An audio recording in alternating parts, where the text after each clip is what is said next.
دەم باش دەمێ پێشکەشکردنا بولتەنا دەمژمێر شەشە و دەست پێکێ دەژی سەر نوچە.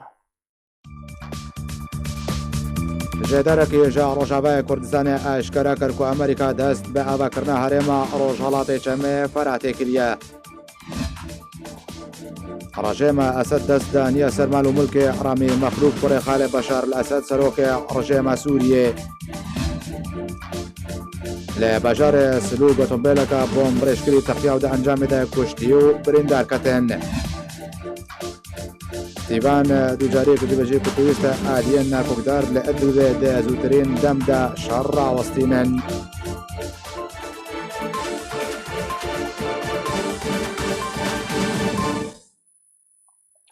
دووبارە سڵاو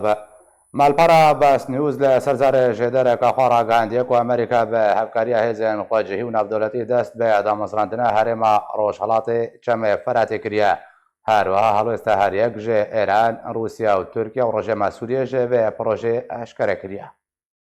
مالپەڕەکە کوردی ڕۆژا سێشەمێ 24 بەرچلەیە ساڵا 2019 ڕاگەاند کە ئەمریکا بە هەفکاریە هێزین خۆجهی و ناودەوڵەتی و ناونەتەوی دەست بە دامەزراندنە هەرێمەکێ لە ڕۆژهەڵاتی چەمێ فەراتێ کردە. مالپەڕە باسنیوز لە سەرزارە ژێدەرەکە خوا کو ئەو ژێدەر نەخۆستیە ناوەی وی وەرە ئەشکەرەکردن دایە زانین کە ئەمریکا بە پارتیên کوردیên ڕۆژاوای کوردستانی را جڤیە و تەکەزی لەسەر یەکەلویستیê وەرەکەفتنا لەسەر وێ پروژەیە کردە کە ئەمریکا کار لەسەر وەیەکێ دکە کە هەموو پێکهاتەیان ڕۆژهەڵاتی چەمێ فەراتێ دە چارچوڤەیە سیاسی و لەشکریدا لەخوا بگرە و دەست بە دامەزراندنە هەرێما ڕۆژهەڵاتی چەمێ فەراتێ بکە. هەمان ژێدەرێ دایە زانین کو ئەڤ ڕێکەفتن دێ بهێلە ئەمریکا ببێژە کو ئەو کوردان دپارێزە و دەست بە وەبەرهێنانە ئابووری بکە داکۆ داهاتên ئابووری جێ پروژەیە خۆرە دابین بکە کو ئەو داهات دێ ji غازê û petrolê be û kompaniya Aramco dê webirhênanê li rojhilatê çemê Firatê bike.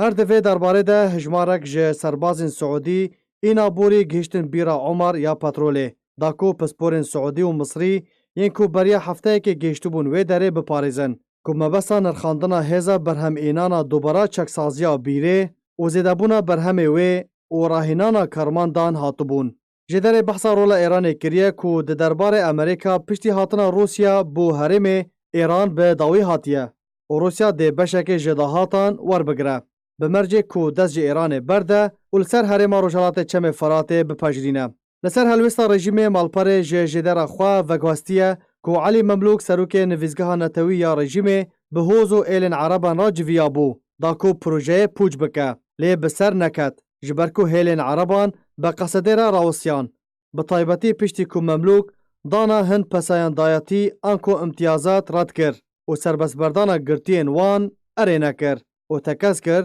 ku rejîm nikare li hember projeya Amerîka raweste. Malpera Bas News li ser zarê jêdera xwe helwesta Tirkiye daye zanîn ku Tirkiye tu carî razî nabe lê niha di rewşeke tevliheviyê de dijî. Nexasim ku piştî rekeftina nedestêwerdana Rûsya di Libya û Deryaya Spî de ku Amerîka dixwaze Tirkiye têkeve pirsgirêkekê de û Amerîka bi lêgerîna xwe ji Gazê mijûl bibe ku ev nakokî dê bihêlin rewşa Tirkiye tevlîhev bibe û Erdogan di helbijartinan de bi ser nekeve. Lewma pejirandina Tirkiye ji projeya Amerîkî re nedûr e. Nexasim eger beşek ji dahatan bi dest bikeve û hikûmeteke hevpariyê li Rojhilatê çemê Firatê çêbibe ku ew hikûmet ne girêdayî bi serkirdeyên PKK be di wê demê de pejirandina Tirkiye ji wê projeyê re nedûr e. Damezrandina keyineke Kurdî li Rojavayê Kurdistanê ji demekê ve ketiye mijarê û tê bihezkirin û ew yek ji aliyê Rûsyê ve hatiye eşkerekirin û tûmet arasteyê Amerîka kirine ku kar li ser dabaşkirina Sûriyê dike. Rêveberiya giştiya Gomrûka Serba Rejîma Sûriyê ve bi biryara Wezareta Abûriya Rejîma Esed biryar daye ku dest li serteveya mal û mulkên Ramî Mexlûf, Bahirê Sehdî, Mihemed Xêr el-Umrît û Elî Mihemed Hemze werê danîn. Gumrûka Serbêrejîma Sûriyê biryara destdanîna sermal û milkê Ramî Mexlûf kurê Xalê Beşar el-Esed serokê rejîma Sûriyê û jmareyek din ji bazirganên Sûriyê stand. Rêveberiya giştî ya Gumrûka Serbêrejîma Sûrî ve bi biryara Wezareta Abûriya Rejîma Esed biryar daye ku dest li ser tevaya mal û milkên Ramî Mexlûf, Bahir Es-Sehdî, Mihemed Xêr el-Umrît, Elî Mihemed Hemze û her wiha mal û milkê hevjînên wan kesên ku navê wan hatiye weredanîn. Weka gumrika rejîma Sûriyê dide xuyakirin ku ev biryar ji bo parastina mafê giştî yê gencîneya rejîma Sûriyê hatiye ji ber ew kesên ku navê wan hatiye heta weka niha baca gumrikî ya bazirganiyê nedane. Her wiha rêveberiya giştî ya gumrika rejîma Esed dibêje ku kel û pelên ku bi qaçax bazirganî bi wan hatiye kirin bi buha 1.9 milyar lêreya Sûriye û baca wan 215 milyon lêreya Sûriye bi sizayên zêdebûnê 8.9 milyar lêreya Sûriye û risûmên gumrikî bêhtir ji 2 milyar lêreya Sûriye. Di biryara rêveberiya giştî ya gumrika rejîma Sûriyê de hatiye ku dema ew kesên navê wan hatiye baca gumrikî bidin, wê demê biryara dest li ser danîna mal û milkên wan wê pûç bibe. Di dema dawî de rejîma Esed çendîn rêkar li dijî Ramî Mexlûf Kurêxalê Beşar el-Esed serokê rejîma Sûriyê girtibûne ber. Ew jî bi sedema nedana baca gumrikî lê şirovekar dibêjin ku egera nakûkiyan heye û proseya tasfiyekirinê di nava rejîma Sûriyê de dest pê kiriye. ولید المعلم وزیر دربی رژیم اسد دبیجه ji bo dubaravekirina Sûriye Beşar el-Esed biryar daye ku bêhtir derfet bi kompaniyayên Rûsya werê dan û li gel Lavrov tekezî li serkarê Komîteya Destûrî ya Sûriyê kir.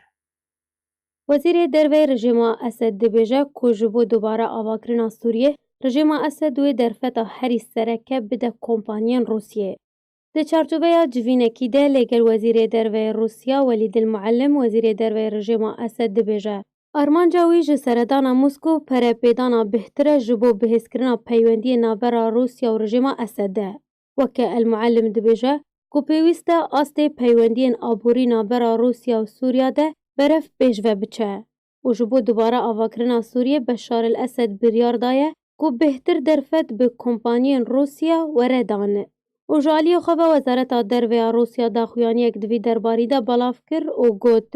ku Welîdilmuallim wezîrê derve rejîma Sûriyê Sergî Lavrov wezîrê derve Rûsya çendîn mijarên hinûkeyî yên girêdayî bi rewşa Sûriyê ve bi giştî gotûbêjkirine. Her wiha di daxuyaniya Wezareta Derve ya Rûsya de hatiye ku her du wezîran nerînên derbarî çareserkirina krîza Sûriyê û bi taybetî çareserkirina siyasî li gorî biryara navdewletî 2254 kirin û tekezî li ser karê Komîta Distûrî û bicîkirina xalên rêkeftin û danûstandinên sûd jî kirin. Her wiha Wezareta Derve ya Rûsya got ku dubara avakirina Sûriyê mijara herî sereke bû ku di civîna Lavrov û Muallim de hatiye gotûbêjkirin û vegera penaberên Sûriyê bo serzêdên xwe yek ji mijarên gotûbêjiyan bû.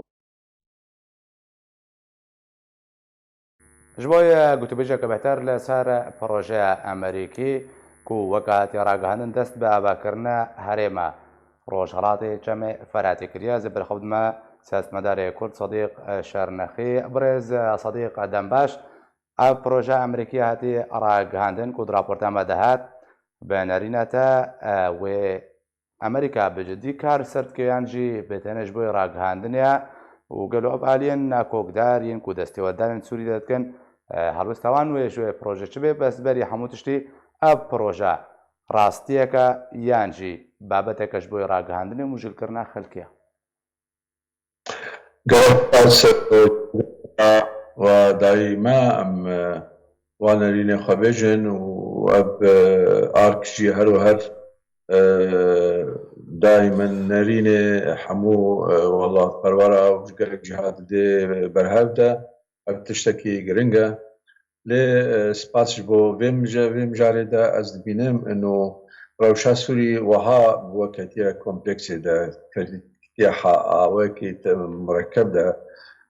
سلكا حل يعني عم بيجن حل المسألة السورية سلكا قالك قضية كتنتيدا مثلا بترول إيرو كتنتيدا مثلا إيراني مصال برجوندي إيراني برجوندي أمريكا برجوندي روسا برجوندي كردا بالأساس برجوندي ريخستنا وقت نظام قالك أبتشتها ويا تركي جي يا تشتك مهم كتير مثلا تركي ده ev berjewendiyê veqes cihana divê selkê de bê çareserkirin heta çareserkirina mesela Sûrî çêbe. Em eger em werin yek wana bêjin yanî ew hêla biha para me Kurdî em bêjin yanî taban para Amerîkî û Rûsî li hev dû belavkirine mesela petrolê, mesela mewaqe'a, mesela heta çirolê bidin hikûmeta Sûrî li hev dû kirine Amerîka Rûsa الآليكي دجي أمريكا وروسا بارا تركي جي رولاوي وأوجي قوتنا جيرتي حتى جبر حتى برتي كاربكي ودناف دجي أمنا بجن جيرا كلام جي دكن يختي بريوه ددنا إيرو روج ليبيا بيقومان خوازن وليبيا بقلبين الناف حرية كده أو حريها صبا ترك مجبور ببن ورن ديسا خبابجن أمريكا أنه مشكلة حل بكن لعيني وقت دجي وقتي إيرو روج قانونك مثلا يا أرمينيا أو بشتي كونغرس دا إقرار كرن قتل عامة أرمينيا يعني ناكوكيك مظن اشتركارا تشيبو حتى ترك هات المجبور بون سر زماني وزير النواد بيجي أمي مثلا أنجليك قاعدة عسكرية أم أنجليك وآديتر أمي سروي بسكنن احتمال هاي تجي بسكنين وجبري ويجي شوفا مشكلة كهبو يا مثلا S-400 يا والصواريخة أفهمو جي جريكن بيشيا يكلية أمريكانا بتركادا تشيدن أم بخواه راحتن كيف خوشن أف جريكي هم مصر ببن وباورية أمريكا بتركاج هبدو قد ببن چمكي ترك شقا قلس ببن هريمي دا أم هوقس أمي بكبن مفاوضات الروجنتي دا بله عادد جمتي خواستن أما كرد يعني تشتغل غيري بيننا أمريكان كاري خودكن ترك كاري خودكن روز دكن ريخستن جي نظام جي خودكن أم خوا أم دوي كاري خودكن أم آماده بن جوان روجنتي دا أو آماده بونا ما براستي جي أم دي قوات إيرو روج بكردستان سوريدانا قوات مجلسة برز صديق بريكوز درباسي بيجن آليين كردي وتشجواتي خوستنو آقادار نيانا تخوازم بحث دتر لسر بروجا أمريكي كو دبيجن و هريما روشالاتي چمي فراتي باب كدوردا بنارين لتر غوري استراتيجية أمريكي أو هريم ياكو بريار آباب كي وكو دبيجن دست بدا مزران نجي كريا وكيجا نافچان لخوا بگري دوردا نافچين كردية ويد بندستي تركادا وورنا كنترول أوجي تبليوي هريم بن بيانجي اف سنوري كونها هاتيا رسماندنا بيجن گريسبي سريكاني بندستي تركادنا ارجيم روسيا هويد بندستي امريكا وقصدي دما او بيروشلاتي چمي فراتي وبتايبتي بيران بترولي وگمانا ما نهار تشتي مثلا بترول نوكا بهتر يرد دركت سر ميداني واف بيرن نو دركتنا بجنه دا ذاتي تدفق ذاتي عربي بجنه جخوا ذاتي بترول بدي هلشتيا غريزا امريكانا وروسا هر دو كاجي يعني شهواوا غريزاوا لسر في منطقه خيروبير وزنكين تشبه وإيرو روج مجبورة أمريكا جبوه منطقة بخو يعني دويت هكليكي بكردارا شكي قواتكي بكردارا شكي وقواتي بحيث ببي ضامن وأف قواتها هبونا أمريكا ومصالحها أمريكا المنطقة بباريس أمريكا إيرو جبو ضامنة قوين شكل المنطقة ده مجبورة كردا وقسد وعربة وحتى مجلسي آليكي تجي نزيكي هبدو بكار بي جوارة ببي ضامن وضامنه دي جي امريكان رجي يعني دخوازه باركي جي بدي روسا المنطقه ده بحراواج غازي جي بدي روسا دا يا بهتر ببينه اجواره عيني وقت جي روسا امريكان قلت اميها وقت ددن او ضمان جارانتورا كي امشي دكنش كرداره بحرا كرداجي تده ام جواره جي ام باركي جيشكي جواره جبربيه كي ام دبيني ايرو روس جي دس بكرنا مرتزقه كن اشكرنا نوك امريكان بجن ولا قصد ودر وبجن بردا واليكارا وابكريا يعني نا بجن مرتزقا لبجن ما او اليكار كن مخزمان لروس اشكرات بجن ونورن امي بينجي حزار عسكر تشيكن وامي واتديب بكن ضصاله وامي جيشكي تشيكن وامي المنطقه بينهم جناب هذا دوري صد انسان يجي دس بكريا نابي خدا تطوع كريا معاجي بدنا وعسكري يعني اشكرك مرتزق ويتشيكن جو كردا عيني بهترنا خاصم وبريوا بدنا درات خازم وبريوا بدنا يعني ايرو روج اد بینم ته پارا کردا دوا بازار دا کم يعني پارا کردا دوا بازار دا کم وقت ترکیه و روسی و ترک روس و ترک امریکان مسئله دنا پارا کردا و مسئله دا کم جبرگو تکلیا کردا به هبره هی وضع باشا برز صديق هلو استا تركات بردا لهمبر به پروژه امریکی بابا کرنا هرم روشلات چم فراتی وچ به بهرنی سیر بکه ویان جوی د جوی هرم راوسته تدنا بقولتني خرت ما جاب چندی کرد گو امریکا بحر روسیا غازه و نفط بده همکارن بجن گریسپی و سریکانی بحر ترکا بوج به پروژه امریکی لهمبر کو پروژه بجيب به البيجم بحر تركي بهتر اج جريسبي ومنطقه فالا يا او بشكي اج جريسبي تبيدتي جريسبي خوش منطقه كرديه لبحر تركي ناحيه جغرافيه اج جريسبي حتى سريكانيه يعني لي جدلك مظن سريكانيه تشبي سريكانيه يروج دوی وگریش کرداره همو قوت انسان يعني همو پروژه دوی وگریش کرداره راضی کردن ترکا جویجی دی عین وقت زائم بینن انه او بروجا تركا داني بيشافا انه شمال سوري حموي بخدستي خدا او بروجا ناتشي سري لانه ايرو روش تركاجي نا او جارانتورك ندانا جارانتيك ندانا امريكا انه امي ورن وامي تشتوى بباريزن وامي وتشيك بن جبرجو باورين ونباورين بعض تشيبود بيدا ميدا پروژه هاتی نویساندن و هاتی وصف کردن بری سالکی دجی نه ایرو او پروژه ایروین بقلکی قلستره و ضعیفترش پروژه گو امریکا ترک دخوازن اد بجم ترک نه جوارا مشاكل امريكان جوارا شدكن تشتاق هاي وانا ويلوي بسكنه ومفاوضه ودانوستاندن سر دركتنا واجي بشكرين يعني دركتنا كي بر الصديق اتو دركتنا واجي دركتنا كي جا دولتي شنو بكر دركتنا تركا يروج وبين مناقشه كلن دركتنا تركا منطقه شمال شرقي سوريا وبين مناقشه كلن وقت اگر مناقشه وك يروج يكيتي اوروبا وك ناتو مناقشه تركي دكن بخا دركتنا تركي حموي اجبا احلافها ياك دي ترجي نهائرو اتشتها تشدن ضمانه اجهبونا اردوغان برجينينا روجتي احزاب نابيده تشدبن بارتي جوي بارچبونا مشاكلش خالدكي يرو تيخويا كرن سروكاتيا اخوان مسلمين دكي افتشتهاجي حمونا امريكا من روسيا رازي دكي بقمانا مش شاشبونا ام هرو بيجن ام كرد احمقيه دجمنه ما شاشبونا دجمنه ما هبونا ما تشد وقول كردستان العراق جي شاشبونا صدام حسين وها تشبو ونها شاشبونه ايرانيه جي تشد من كردستان ايراني دجي ام ورن سرفر دي ساسر كردستان سورياني شاشبونه تركي ايروج و يعني ام بيجن خباوريا تركي وقربونا تركي و از عنجهيات تركا ذكني ايروج واتخنا شاشبونه ده او شاشبونها وبهله انه تاريخي ديسا امريكان اللي كردا فقرن وكردا بدنا سرهبو دو بفكرن كردا بدنا سرهبو وانا بكن ضامن شخره وقتا قلتنا تا امريكا وروسيا كردان انقو كرتا كردا اجبوي فشاري بكارتيني دماغو شغلي انقو كبي برجوندي هذا وبكاربينن اگر جي هپيماني و برانبري و لغوري و ريكاوتنا بك تنازلاب كه كرتا كردي وريش بيركرن كرتا كاتيم كارن بيجن برسا خودی ساب کش کنم آخر برسا ما دوزا كردي تقول كو امريكا وتركيا امريكا وجارك دي بقرا كردا ولا بخيك وياك بكيك ريس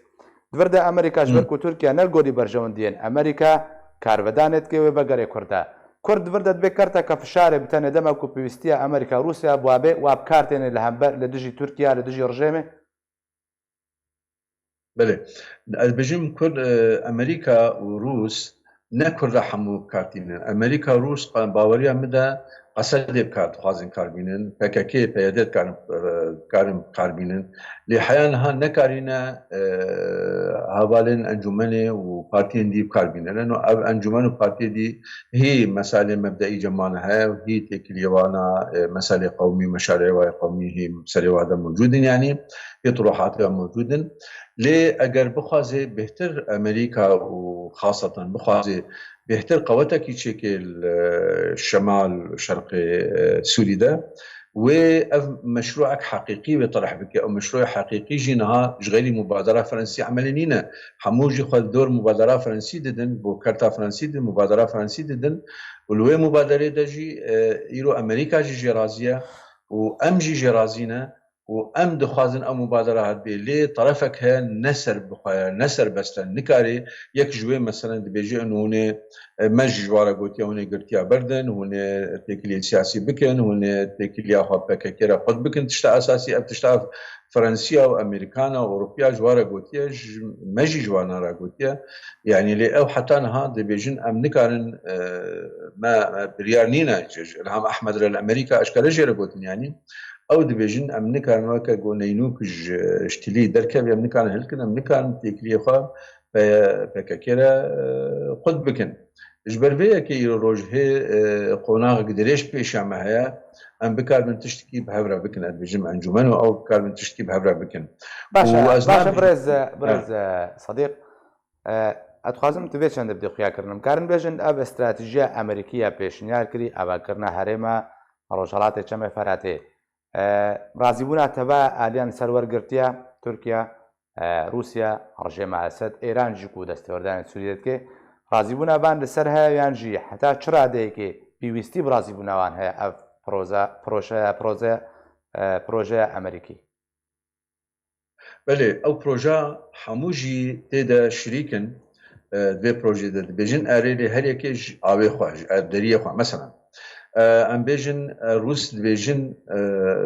بروجيت في تشيبي وفيدراسيون تشيبن واداره ذاتي تشيبي وحقي كردا جزء حقي كردا بيدانين اللي بس ضمن خارطه سوريا امريكان دي بيجن دي ام اف فيدراسيون فراتر والبرو نيزيكي كونفدراليات يجي بلكي يانجي رنجي اقليم كردستان يعني امريكان بيحتر فراتر بيتقازن يعني وجغرافيا ويجي فراتر بي لنا رنجي كردي تاني قالك لي يعني جغرافيا فراتر بي حتى بقي درزوري وعم بيجن حتى شدادي وانا فراتر بمنطقها لي او هردوجي مسألة سريكانية حتى نهاية كلها ما سريكانية وغريسبي او انا حتى نهاجي هي مقاربة عملي جديد تدنا كرنا تماك ايراني جيد بيجي دبي كرد اگر اداره ذاتي شغله تشتكي بكن وكان مختاريه اخذ مختاري ترك ايراني بيجن اخذ مختاري كي كان هناك استقلاليه كواها دا مركزيه اداري تشدمن او ايراني جي نضد بين يعني لهر وهر دبن باسكي نظام ده ودبن يكيتيا سوري ده بيت فكرن اما مشاريع حرسجي جماله تيريناكي باشا تبحث سەرێکانیە کرد ئەگو هەر دوێ بەگەڕێ بۆ کوردان دووەردە ئەv پرۆژەیە ئەمریکی گەلۆ ڕەوشە عەفرینێ وێ چ بێت گۆری وێ پرۆژەیانجی عەفرین بوو بەشێکی بەژن ڕۆژ ئاڤای چەمێ فەراتێ تەبلی پرۆژەیە ئەمریکی نابێ کریزاوێ کێشاوێ بتەنێ وەرێ چارەسەرکردن ئەدبێژم شخوا هەمن يعني سريكاني نينا هاجر عفرين تنبي وعفرين نينا هاجر جريسبي تنبي ام وك كردي سوري ام دبينا مشروع دبي متكامل بي يعني اگر ام عفرين دبجه بردن ام عفرين دجي جارسر نبي شخوا جزيري لا برسيارة مناوك ودبجه بردن كرديانا بريز صديق برساموا الجوري بروجا امريكي عفرين روشاويش بي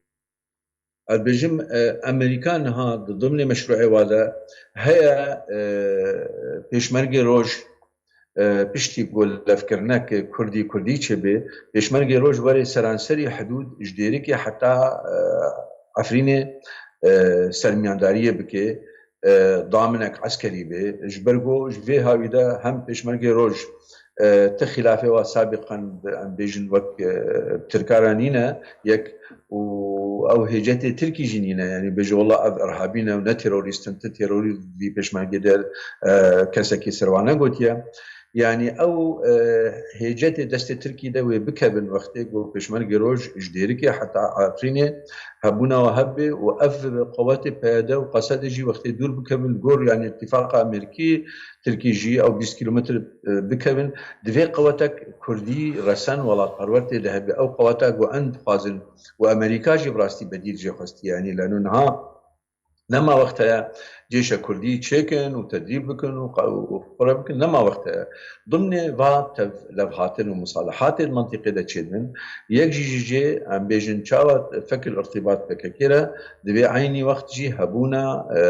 قوة ضامن بيشمرقي روش الهبه موجود جعفرينه حتى ديركي دبي افهبي واجر افتنا بيجي نترك جي قبول بكن نترك جي كارن بمشروعها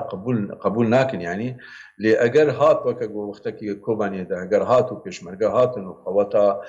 سياسي يعني جانبك سياسي ما وك هزن سياسي ما قداسر هبدو ونرنجي بككي ونرنجي بيادي المسألة دبي او مبررات او هجتي دستي تركي ده دكبن وقليمك ديمقراط وفيدرال وخدي بار وشيبه منطقه كردستان السوري ده وشيبه باشا برای صدیق اما بین آلی کردی امریکا ده پروژه خدا یا روشالات چم فراتی آبا کرنا هریمی ما فی کردان و بچرنگی بپارزه حتی چرا که کرد و جه ایریشن ترکیه رژیم اسد گروپ تروریست بجن پاراستی به بله نها اوجي قريدايا نتائج صراع ونتائج اتفاق نتائج خلافه نقبينا دقوات هذا سي قوات هذا قوات امريكي قوات روسي وقوات امبيجن تركي نها لانه جبرقو نا حكومه نا دوله سوريا حاكمه روس حاكم شوناوي ونجي ترك تمامي دكارن بريارا خبدن بي امريكا ديمك اف هرسي قواتها وقتي لبدو كلن لسر اواكي او بي حقي كرداي بيداني طبعا لإيه مجيج ما كرداتي خاصة ام باني سقفي مطالبي خوف ربكن ام بيجن فدرالية كامل وغاست ودرست ووكي جو اعترافات الدولية تشدن ام للشمالي كردستان شمالي كردستان ما روعافا شمالي سرانسر منطقة كردستاني ام بكن وام خديه وي بروجي بن بروجيكت زلال وام وي بروجي بهبدو بدنا قبول كن ام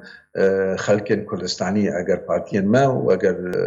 بيادا ام دبيل هبدو بدنا قبول كرن لبس ايرو روج اد بيجم نها امريكا تشتاق خد كي طبعا نها تشتكي اسفاز بيجم ترامب ناخذ تركا راز بخيدنه ترامب المؤتمريناتو بحوالي تركيتي كر ترامب باور باردوغان ترامب تكليوي هنا بس اداره امريكي نترامب اداره امريكي دي خويا كرين يعني دبي تشتكي كردها بجبو ضمانك تاريخي ومنطقي ده تقسيم منطقي بارتشكرنا سوري دس بيدك نسبة امريكا اباكرنا هرمكي كردي بهترن سربخوا بونتي دهبه وهرمكي كردي فيدرال ورسند بهبه اداره امريكي وهاد بيجي وبلكي غازندا جمع ترامب جي دكيش تصريحات بيسلبي دي اما ام دبينن امريكان وكبو تشاو دمكي باوري بهبونا كردال كردستان عراقي كر ادبيجن بيدميدا باوري بهبونا ما تيني ودبينيج او كسي مرشح بكار من هرمك كردي سربخوا وديمقراط بين آبا كرن ديساجي كردن ايجو مرشحن وش كرداجي دي قواتنا قواتا بيشمرقة روج وقواتا قسد كردي ناف قسد ده هادو قوات جي دكاري ضامن بكي ماجي ام باورن امجي الحقي امريكا بباريسن اگر مثلا بترولي بشركات بترولي اگر مثلا ريغرتنا الايراني اگر ريغرتنا روسيا امجي به مسألة باورن يعني ليه ايدي دبي ام قبول نكن تشتكي جو امريكا تاني تصريحات او تاني قلتنا بدي بيجو تشتك سر عدك او رابورا هاتي قلتنا انه والله نها اقليم افادك تشتكوها از بخاب قالكي لسر عردين نابين يعني لسر عردين تشتكي عملي وبراتيك لسر عردين تنينه كان جي لسر عردين هبي اگر اما جماعه عن بين اگر ادارات مشترك شكل نعم مو بيديده وهجر كارين دي فرض بكن دستي خواج كي يقول بكن اگر كارين وفرض بكن قلتي كردا بردن باشا برز صديق داوين برسيال بس بكردي بس فهم دا اب بروجا امريكيه كونها ما قلتو بيجي سركر دێ بەرژەوەندیا کوردادەیە یانژی دژی بەرژەوەندی و مافی کوردانە. ئەو پرۆژە بۆ دوێ راپۆرەوە داهاتی بەرژەوەندیا کوردا تێدا هەیە و شروڵی تێدا هاتینجی بەرژەوەندیا کوردا تێدا هەیە و کورد بە چ ناوی ئیرۆ ڕۆژ هەبووناوە ینی ڕۆژهەلاتی کوردستان ڕۆژاوای کوردستان چ شکلی بێ ئاواکردن ینی باوەریامە هەیە لێ ئێمە ڕاستی داخوازەمە داوی نەئەڤە بەرژەوەندیمە هەندێکن اعترافە سیاسی و دەستوری و دبێژن ئەم بێژن قرارە 22 پێنجی و 4 ئەف قرارە متحدە دەبێ وەردەژی هەبوونا کووردا زەلال ببێت دەبێ لەژنا دەستوری دە کووردە هەبن دەبێ اعترافێک دووەلیژی هەبن ئەف هەموو تشتیها ئەمریکا حتانها سەر نەسەکنیە ئەوروپا سەر سەکنین فەرەنسا سەر سەکنین هەنجی لێ ئەمریکا حتانها سەربا مەسەلە نەسەکنیە سەکنیە لەسەر چاوە منطقێ دە بکار بێ قەوەتێکی چێکێ ئەو قەوەتەها مەساڵحی وا بپارێسن بترۆلێ بپارێسن هەبوونەوە بپارێسن بنفس الوقت خلافە ترکارە نەکەن باشە دگەلە ئەمریکا تشنانجی جوانە دوور دبن دەبێ ئەم مەشروعی فەرەنسی یە هەری باشە ئیرۆ ڕۆژ تێطرحکرد بێ مەسلەیدا. گەلک سپاس ji بۆی سیاستمەدارێ کورد سەدیق شارنەقی کوتلگەلمە بووی گەلک سپاس. ڕۆژاوای کوردستانە زنجیرە تەقینان بەردەوامە و هەری دەوی لە باژارۆکەکی لە گوندەوارێ گرێسپی تەقینەکە دن ڕوودا و هەژمارەك سیڤیل بوونە قوربانی و بریندارکەتن.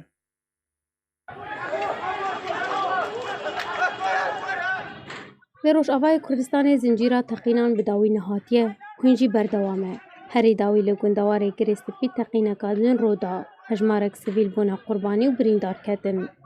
Ji derene xwecehî belavkirin ku roja duşemê 23 berçileya 2019 teqînek diriya otomobîleka mayînkirî de li nava bazara bajarokê Silokiyê ser bi girêstipî ve lê başûrê gundewarê Reqqayê ku li jêr kontrola grûpên çekdariyên ser bi Tirkiyê teqiya û 5 sivîl bûne qurbaniya wê teqînê. Hejmareka din birîndar ketin. Hin çalakvanên xwecehî jî li malperên civakî de dana zanîn ku wekû encamên destpêkî di wê teqîna terorî de 5 sivîl di nav wan de jin û zarok hene bûne qurbanî û jiyana xwe ji dest dan. û bîstê din birîndar bûn û birînên beşek ji wan dijwar in û 8 ji wan ji ber tundiya birînan ji nexweşxaneyên Tirkiyê re hatin veguhestin. Her wiha di meha 11 de jî li navenda bajarokê Silok ku bi tenê li Rojhilatê Girêstipî 20 kîlometreyan dûr dikeve, otomobîleka bomberêşkirî li nêzîkî nanxaneya El Cebrî ku li ser cadeya Sereke û nava bazara Sereke dikeve teqiya û hejmarek qurbanî û birîndar ketin. Teqîna bajarokê Silok ya roja duşemê 23 berçilê çaremîn teqîne li heman bajarokê rû dide ji destpêka desteserkirina grûpê çekdar û bi piştevaniya hêzên Tirkiyê lê ser di 13 mijdara 2019 de piştî şereka tund di navbera wan û hêzên Hesedê de. Tu alî ew teqîn li xwe negirtiye lê li gor hin jêderên mîdyayî lê ser zarê Wezareta Berevaniya Tirkiye û grûpên çekdar belavkirine YPG bi wê teqînê tometbar kirine. Her di vê mijarê de di 19 heman mehê de li bajarokê Tilhelif yê gundewarê Hesekê ku ew dever jî piştî operasyona Tirkiyê li jêr kontrola grûpên çekdar de ye. Di encama texandina otomobîleka bomberêşkirî de 3 sivîl di nav wan de du jin hebûn jiyana xwe ji dest dan û bûne qurbanî. Her wiha zincîrek teqîn beriya niha lê Girêstipî û Serêkaniyê û Silok, Hemamê Turkoman û El Elî û Baciliye û gundê Ên Erûs rû dane. Ji bilî teqînên terorîyên ku li Qamişlo û Hesekê û deverên din yên Rojavayê Kurdistanê û gelê wê kirine armanc. Li Rojavayê Kurdistanê ji destpêka operasyona Tirkiya leşkerî û grûpên çekdar yên bi ser vewtaniha topbaran û teqîn û şer û pevçûn rû didin û herdem qurbaniya herî mezin sivîl didin. دارن سەر بە تورکیە بە بە توندی گوندەوارێ عینەیسا تۆپباران کردن چالاکوانên خواجهی ڕاگەاندن و ارتشا تورکی و چەکدارن بە سەر بە گوندێ ئەلعەریدێ 1.7 کیلۆمتران ji dikeve bakurê Rojavayê Hêneysa de bi tundî topbaran kirin. Heman jêderan got ku gundê Xirbê yê ser bê Girêspî ve ji aliyê çekdarên opozîsyonê ve bi tundî heta topbarankirin û rêya M4 ya navdewletî bi sedema şar çendîn rojan rawistiye.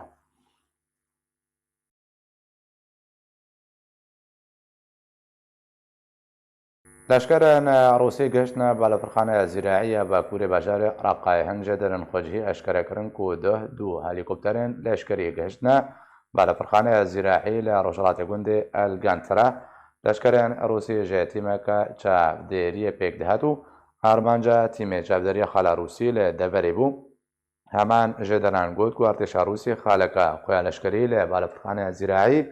ava kir. Herwiha amaje bûyekê jî kir ku du navendên sîxuriya asmanî yên rejima Sûriyê jî li heman balafirxaneyê hene.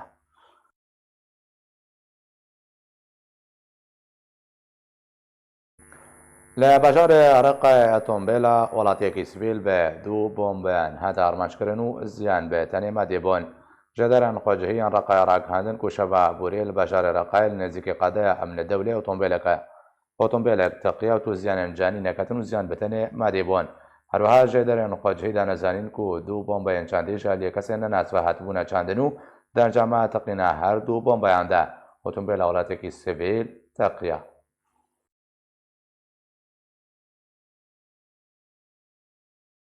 وەکو ڕێزگرتن لە قەهرەمانên پێشمەرگە و دەستانن لە بەرامبەری دوژمنên کورد و مرۆڤاتیەدا لە پاریسە پایتەختا فەرەنسا بە بەخۆندنەکە فەرمیشان دەکە پێشمەرگەیên کوردستانê بەشداری دە مەراسیمên پێخستنە ئاگردش بۆ ڕێزگرتنە سەربازên وەندای دەکەر. Ji destpêka damezrandina xwe ve taweke îro ji bavê Netawa Kurdî Nemir Mustefa Barzanî ta bi serok û pêşmerge Mesûd Barzanî pêşmerge nav û hêza herî pîroze lê cemgelê Kurd û cîhanî bi giştî. Bi taybet piştî dastanên dîrokî ku di şerê şikandina tundtirîn rêxistina terorîst û hovên serdemê Daeş tomar kirin. Êdî pêşmerge lê cîhanê bûye sumbila mirovatiyê ji ber ku ne bi tenê pêşmergeyê Kurdistanê lê gel leşkerê roj di ber Kurd û Kurdistanê de şerê Daeş kirin lê di ber mirovatiyê bi giştî de ew dastan bi xwîn û qehremaniya xwe tomar kirin. û ji ber wê yekê piştevaniya pêşmerge ji hejmarek welatên navdewletî hat kirin û di nava wan de welatê Frensayê. Wekû rêzgirtin jê pêşmergere lê Parîsa paytexta Frensayê şandeka pêşmergeyên Kurdistanê beşdarî di merasîmên pêxistina agir de ji bo rêzgirtina serbazên wan da kir. Hejmarek jê derên mîdyayî Kurdistanî belav kirin ku duh roja duşemê bi vexwendineka fermî ji Frensayê şandeka pêşmergeyên Kurdistanê bi serokatiya fermandarê fermandeya hêzên zêrevaniyê Ezîz Weysî seredana Parîsê kir da ku beşdariyê di merasîmên Frensayên salana de bike ji bo rêzgirtina serbazên wan da ku di şerê cîhanê yekem de bûn qurbanî bibin. Herwiha jê derna serbar kir ku di wê merasîmê de şanda hêzên zêrevaniyê şevaborî li Parîsê agir lê ser gora serbazên nenas pêxistin û gurzên gulan danîn lê ser gorên serbazan. Ji sala 1923 ve wekû rêzgirtinekî ji bo milyûn û nîvek ji leşkerên Frensayên ku di dema şerê cîhanê yekem de canê xwe ji dest dan bi berdewamî agir tê pêxistin. Ev e yekem care şandeka hêzên pêşmerge beşdarî di vê merasîmê de dike. Hêzên pêşmerge qurbaniyên herî buha ji bo parastina xaka Kurdistana pîroz bi merdî dane û bi hezaran şehîd û birîndar di rûberûbûna rêxistina Daişa terorîst û heşda şeعبî û dijminê Kurdistanê de pêşkêş kirine û pêşmergeyên leşkerê rojî wekû hêzek di nava vê hêza xwedî ezmûn û rêzgirtineka navdewletî mil bi milê pêşmergeyên Kurdistanê bi rola xwe rabûye û dastanên dîrokî bi lehingî û xwîna xwe bi dehan şehîd û birîndar pêşkêş kirine.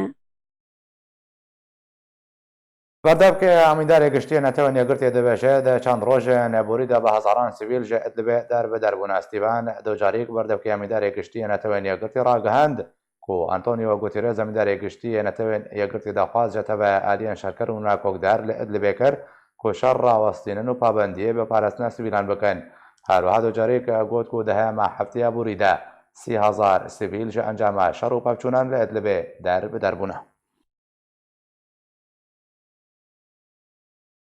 ڕاوێژکارێکی ڕێبەرێ بلند ئێرانێ دەبێژێت و ئیسرائیل وێ باجە عێریشên xwe li Sûriyê bide. Elî Ekber wîlayetî ڕاوێژکارê rêberê bilindê Îranê ji bo kanala Rûsyayê Yewm got ku Îran wê bi tundî bersiva êrişên İsraîlê bo ser bingehên mîlîsyên Îranî li Sûriyê bide. هەروەها ویلایەتی تەکەس کرد و گوت و گەفەن ئیسرائیل بە ڕوخاندنە ئێرانەوە کە یاریەکە سیر دەکەن ئێران وێ دنابەخەکە سووریەدا بەرز بە ئیسرائیل بەتوندی بدێ.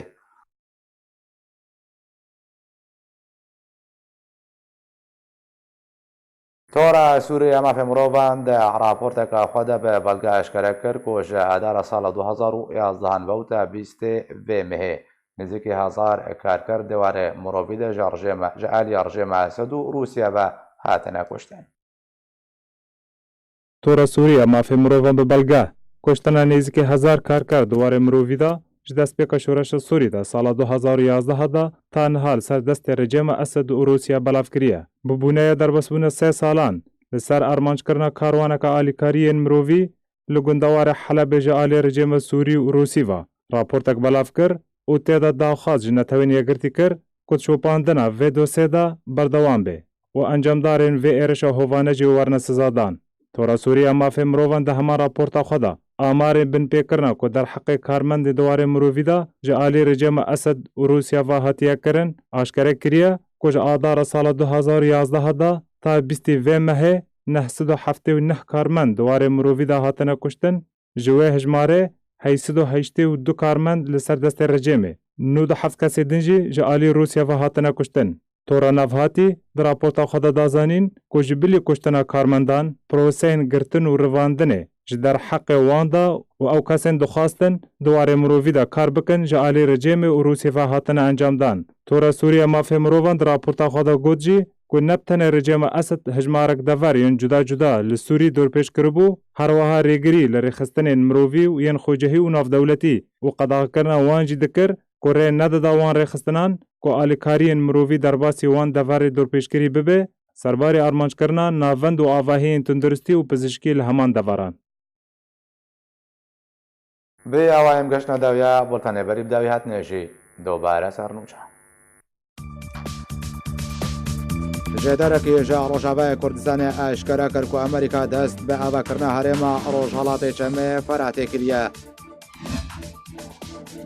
Rejêma Esed dest daniye ser mal û mulkê Ramî Mexlûf kurê Xalê Beşar el Esed serokê rejêma Sûriyê. Li bajarê Silû otomobîleka bombrêşkirî textiya de encamê de kuştî û birîndar ketin. Stîvan ducariyek dibêje ku pêwîst e aliyên nakokdar li Idlibê di zûtirîn dem de şer rawestînin.